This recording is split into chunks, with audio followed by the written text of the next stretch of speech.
আজ আলোচনা করব মেষ রাশি সম্পর্কে। 2026-এ কেমন যেতে চলেছে। প্রথমে বলি, মেষ রাশির পক্ষে শনি কিন্তু দ্বাদশ ভাবে আছে, মেষ রাশি বা লগ্নের পক্ষে।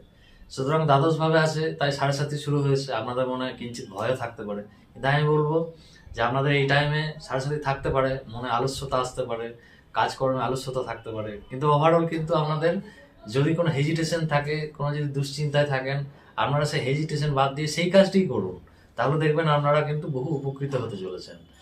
এই শনি কিন্তু আপনাদেরকে বিদেশের সঙ্গে কানেকশন, বাড়ি থেকে দূরে যদি কোনো সাফল্যের জন্য চেষ্টা চরিত্র করেন, অকারণে যদি কোনো কাজ কারবার করেন, বৈদেশিক সূত্রে যদি কোনো কাজকর্ম হয়ে থাকে, কোলাবোরেশন ওয়ার্ক, গবেষণা, এইসবের ক্ষেত্রে কিন্তু নতুন দিগন্ত কিন্তু খুলে যেতে চলেছে।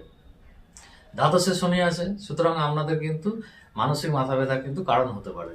একাদশে রাহু আছে, একাদশে রাহু কিন্তু আনএক্সপেক্টেড কোনো গেন ঘটাতে পারে। আপনারা কিন্তু আলস্যতা ছেড়ে সেই কাজটি করুন যেটা নিয়ে আপনাদের মধ্যে সন্দেহ রয়েছে। পঞ্চমে কেতু রয়েছে, কেতু কিন্তু আপনাদেরকে স্টমাক রিলেটেড কোনো সমস্যায় ভোগাতে পারে। দ্বাদশ শনি কিন্তু আপনাদের পায়ের কোনো ব্যথা, জয়েন্ট পেন, মাথার কোনো, চোখের কোনো সমস্যায় কিন্তু আপনাদেরকে ভোগাতে পারে। এবার বলি বৃহস্পতির কন্ডিশন। বৃহস্পতি কিন্তু মেষ রাশির পক্ষে জুন মাস অবধি কিন্তু তৃতীয় ভাবে থাকছে এবং নবমে দৃষ্টি দিচ্ছে। সুতরাং আপনাদের কিন্তু বিদেশে যাত্রা, বিদেশের সঙ্গে কোনো কোলাবোরেশন ওয়ার্ক, উচ্চ গবেষণা, উচ্চ বিদ্যা লাভ, এইসবের পক্ষে কিন্তু খুব ভালো সুযোগ কিন্তু আনতে চলেছে।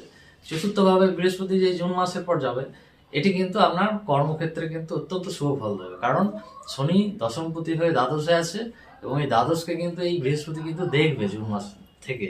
সুতরাং কাজকর্মের জায়গায় কিন্তু আপনারা অনেক উন্নতি করতে পারবেন, আনএক্সপেক্টেড কোনো গেম ঘটতে পারে।